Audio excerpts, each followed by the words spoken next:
Selamat siang, kami sekelompok ingin mempresentasikan implementasi web server, proxy server, dan analisis quality of service menggunakan soket programming Python.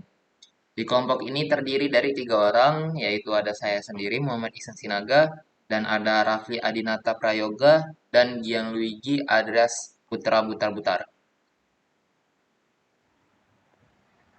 Kami akan langsung saja mempresentasikan hasil PPT kami.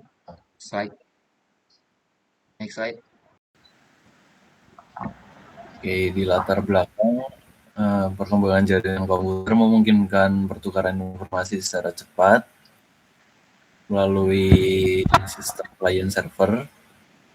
Pada tugas besar ini, kita mengembangkan web server dan proxy server menggunakan Python, serta dilakukan pengujian QoS atau Quality of Service untuk mengetahui kualitas komunikasi jaringan berdasarkan parameter RTT, jitter, paket loss, dan throughput.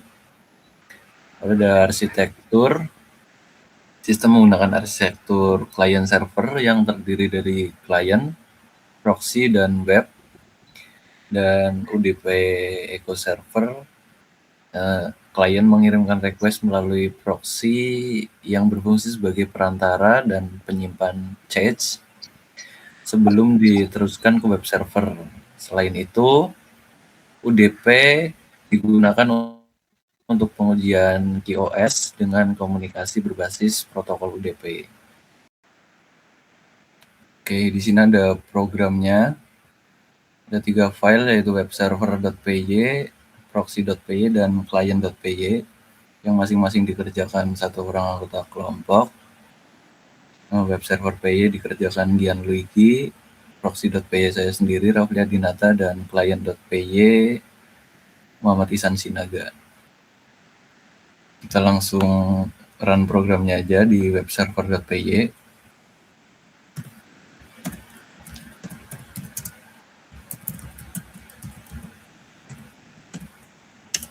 Web server sendiri menggunakan Echo Server di port 9000 dan web server di port 8000. Di web server itu seperti main servernya, server utama untuk tempat penyimpanan dari HTML tersebut. Lalu ada proxy.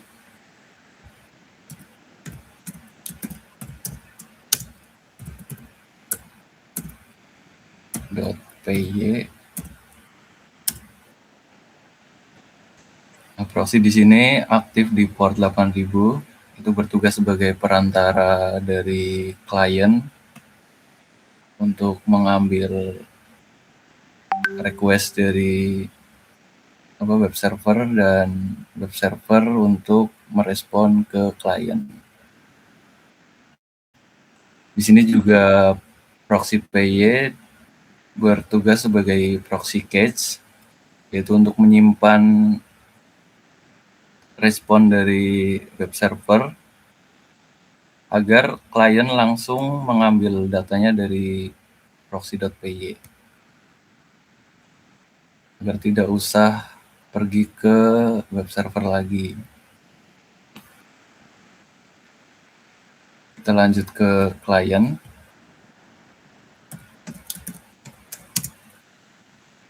Python.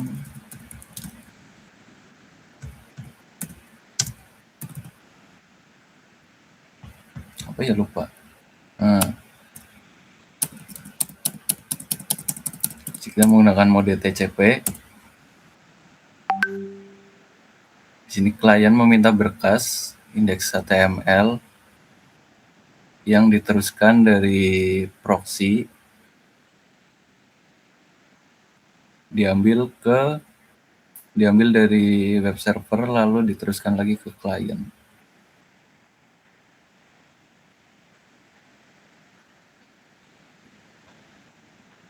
Di sini ada catch miss, yaitu mengunduh dulu indeks HTML dari web server karena belum pernah tersimpan. Lalu ketika kita memanggil klien TCP lagi, maka di sini akan menjadi cache hit karena klien langsung mengambil dari proxy cache yang telah disimpan seperti itu. Baik, saya akan melanjutkan implementasi pada proyek kali ini terkait pakai mode UDP. Di sini kita pertama seperti biasa ngaktifin web server untuk menjalani perpustakaannya, dan selanjutnya kita jalanin proxy untuk perantara, dan kita jalanin UDP-nya. Nah, di sini terlihat bahwasanya UDP itu memakai QoS, yaitu Quality of Service. Quality of Service itu berupa seperti RTT, kepanjangannya Round Trip Time, dan juga jitter di sini terlihat, dan packet loss, dan terakhir itu ada throughput. Di sini kita bisa lihat paket data yang dikirim itu 10, diterima juga 10. Jadi paket loss otomatis 0%. Dan delay RTT-nya itu ada yang paling lambat itu yang paling cepat itu 0,19 ms, dan yang paling lama itu 1 ms. Jadi rata-rata kecepatannya itu di 0,35 ms. Jitter, di bagian jitter ini kita mendapatkan angka 0,17 ms. Jitter itu kayak delay paket yang dikirim satu-satu. Terus dan terakhir itu ada throughput itu 246,16 bit. Itu throughput gunanya untuk jumlah data yang dikirim satu-satu dalam bentuk satuan waktu. Dan selanjutnya di sini terlihat sama seperti penjelasan Rafli tadi. Proxy nyampein ke web server untuk mendetect sesuatu file yang diminta oleh klien, dan proxy bakal nyari sampai dapat, terus bakal nyimpen ke diri dia sendiri, dan gitu nyampein ke klien.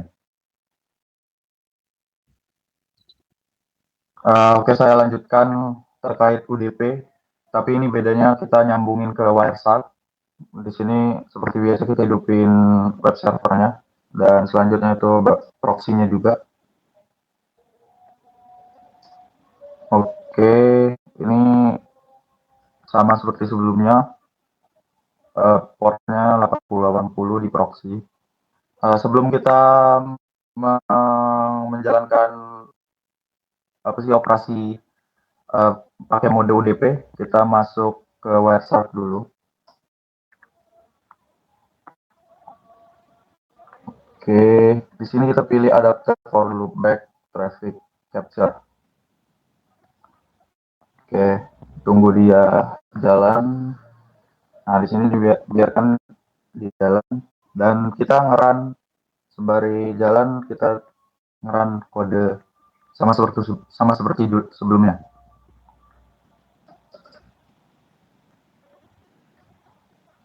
Oke, nah di sini bakal sama hal sebelumnya, dan di sini bedanya kita bakal nyari pack, yaitu UDP titik port, karena kita pakai port 9000 di UDP,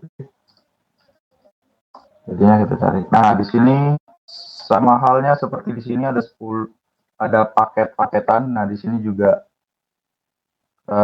sama halnya.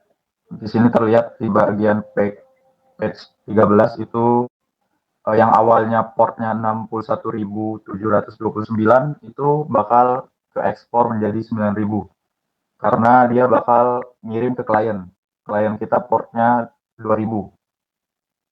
Terus eh, setelah di page 18 ini, dia setelah ngirim dan nyampe ke 9000, dia bakal balik lagi ke web server habitat awalnya.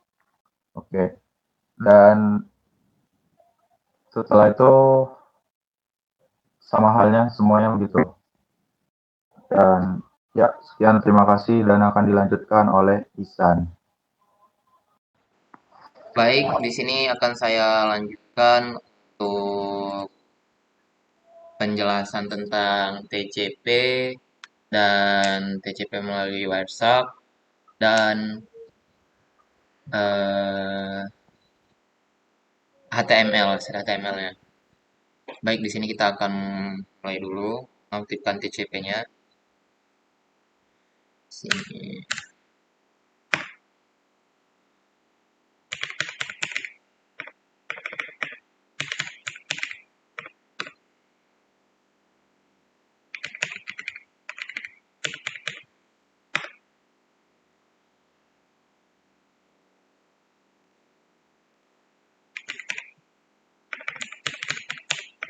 Web server sudah diaktifkan, lanjut ke proxy. Python proxy.py.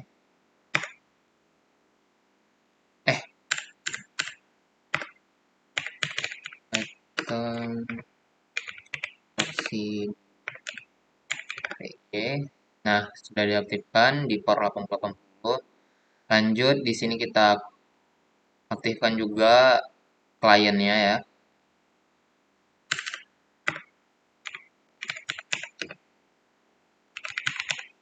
Client.py.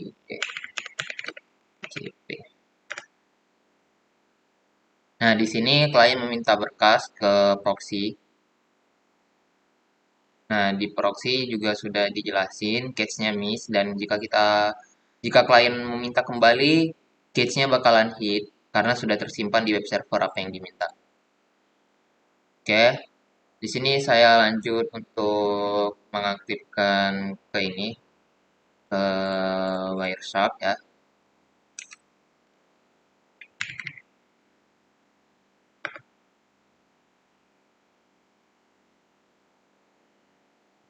Di sini kita pakai adapter loopback.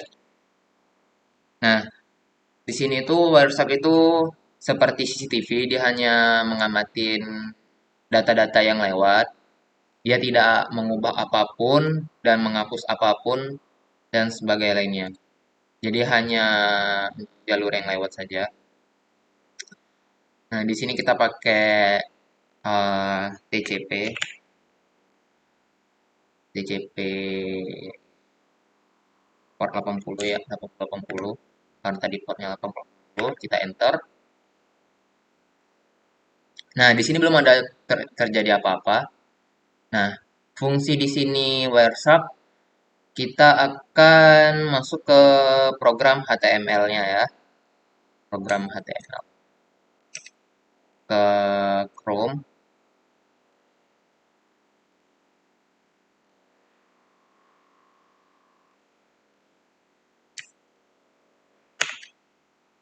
Nah, di sini kita cek di HTML-nya sudah terbuka ya. Nah, untuk 127.8080 ini kita ambil itu alamatnya di sini ya. Di mana tadi? Di ini. Nah, di sini sudah aktif kan? Kalau misalnya klien meminta indeks HTML, nah terus itu web server mengirim data HTML. Di sini ada 200, oke. Nah, itu tandanya sudah mengirim apa yang diminta. Nah, lanjut kita lihat di Wireshark-nya. Wireshark-nya di nih sudah jalan. Nah, jadi apa yang kita inputkan di Chrome ini, misalnya OSI model atau TCP IP, di situ semua akan masuk di Wireshark. Nah, Jadi ini kayak jalurnya. Jadi kelihatan semua di sini terekam aktivitasnya. Nah, di sini saya akan jelaskan pertamanya di sini TCP 57076 ini klien meminta proxy yang portnya 8080 meminta dihubungkan. Nah, di sini proxy menerima untuk dihubungkan. Lanjut, di sini ada klien dan proxy sudah terhubung. Nya itu terhubung. Nah, masuk ke HTML yang barusan kita buka sebelumnya. Nah, di sini HTML sudah terhubung dan terus meminta proxy sudah mengirim apa yang diminta klien dan lalu seterusnya begitu. Jadi dari HTML klien meminta ke proxy, lalu proxy mengirimkan ke klien untuk HTML yang tadi yang di bagian sini. Seperti itu. Dan untuk penjelasan yang di sini itu ini aktivitas-aktivitas keseluruhan klien dan proxy serta web server dan HTML juga yang sudah terhubung. Oke, lanjut. Kita langsung masuk ke multi client ya. Di multi client ini biar tidak bingung kita hapus dulu.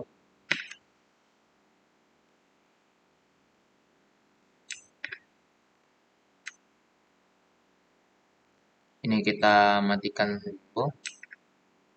Lalu Wireshark-nya juga.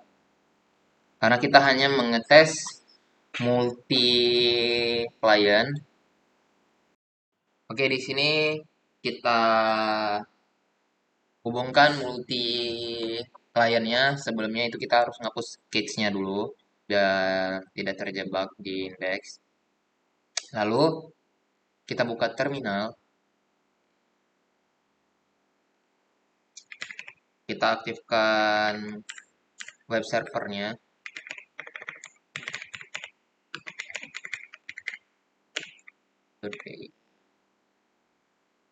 Lalu kita ke terminal baru untuk mengaktifkan proxy-nya.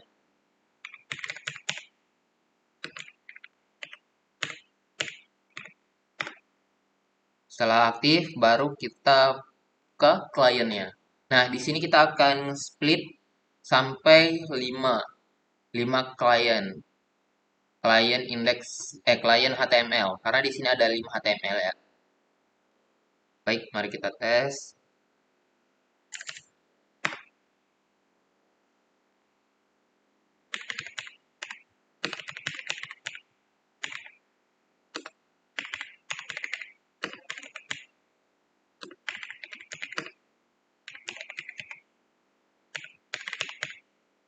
Nah, di sini kita tidak langsung input ya, karena kita mau inputnya bareng-bareng serentak. Namanya juga multi client kan. Jadi kita split terminalnya. Kita buat lagi. Karena tadi indeks HTML sudah, kita lanjut ke implementasi ya.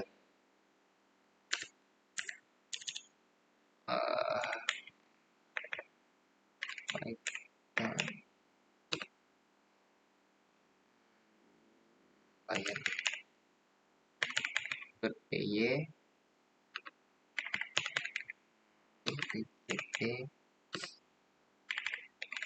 file implementation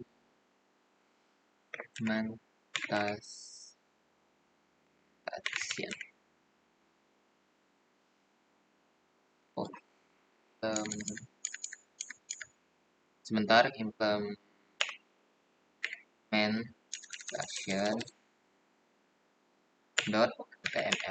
Oke, yang kedua sudah implementasi, lanjut yang ketiga.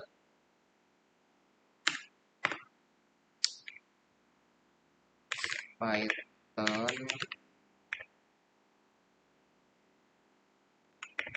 Python client.py.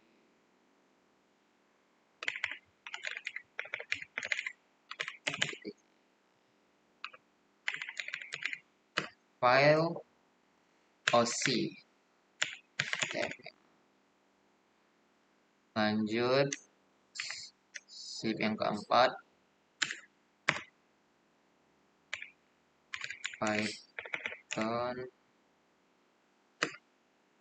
client.py tcp file QoS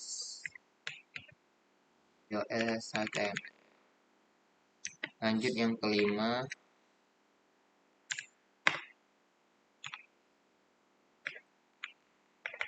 Python client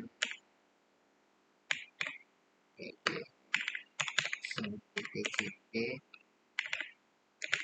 file tcp/ip.html. Nah, di sini kita akan run ke 5 terminal HTML ini, lalu kita akan melihat di bagian web server agar kita tahu cara kerjanya.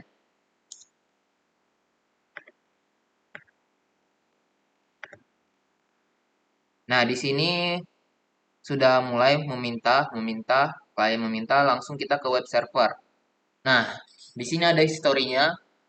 Di kelima klien,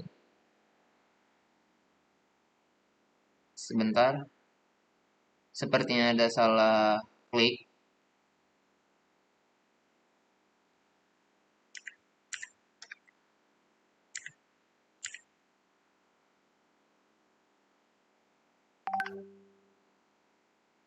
Ini bagian QoS-nya ya. Di bagian QoS sepertinya ada typo Python client tcp. Nah, di sini. Maaf. Nah, di sini QoS-nya juga meminta. Sedikit terlambat ya gara-gara ada typo-nya tadi. Nah, di sini terlihat kalau misalnya 4 yang berhasil itu meminta ke proxy, dan proxy juga mengirim apa yang diminta. Di sini ada kode 200 oke, itu artinya sedang mengirim. Nah, di sini karena tadi tidak ada tidak serentak gara-gara typo, jadi dia di paling bawah. Nah, di bagian sini itu ada jeda. Nah, kenapa ada jeda? Karena di bagian file server atau proxy itu ada trading. Jadi trading ini istilahnya itu satu pembeli, satu pelayan. Jadi mereka setiap pembeli memiliki pelayannya. Jadi membuat tidak ada kemacetan, dan juga yang membuat di sini delay karena si pelayan mengakses proxy cache. Itu yang membuat adanya delay. Seperti itu, sehingga tidak ada yang menumpuk. Jadi satu pelayan diselesaikan, baru pelayan berikutnya juga diselesaikan. Seperti itu. Jadi tidak ada namanya data korup ya.